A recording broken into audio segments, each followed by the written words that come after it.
In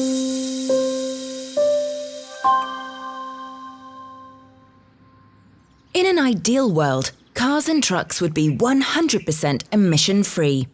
Unfortunately, they aren't. The reality is that pollution from vehicles is frequently above legal limits.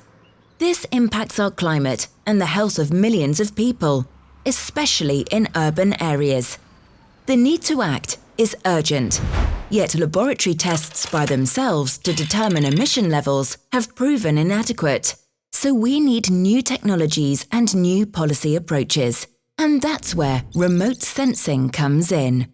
Remote sensing is proven technology that has evolved considerably in recent years.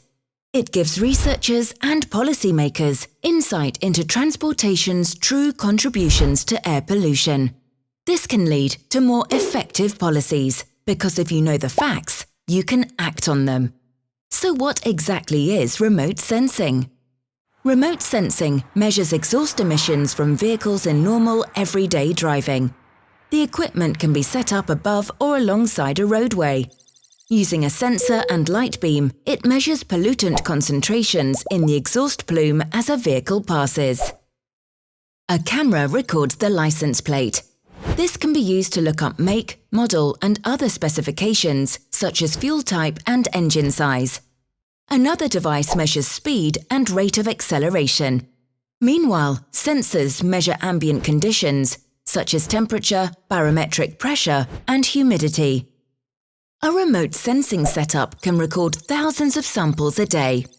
That much data can provide a good picture of vehicle emissions at the location, including the concentrations of specific pollutants. And that's just the beginning. When you combine remote sensing measurements made at many different locations, at different times of year, you can construct a very detailed and instructive picture of how and where pollution is occurring. For instance, you can gather data on the emissions of cars of brand X, Model Y, with a gasoline engine built in 2015. Are real-world emissions from these cars in line with laboratory limits? Is their emissions performance better or worse than similar vehicles made by other manufacturers? Valuable data. A good example of how valuable is London.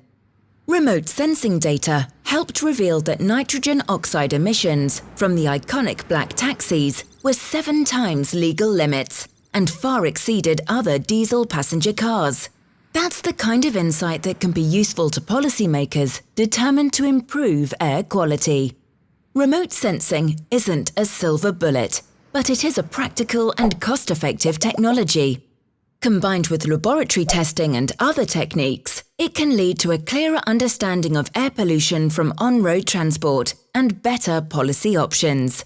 It takes us closer to our goal: improve air quality in cities all around the world.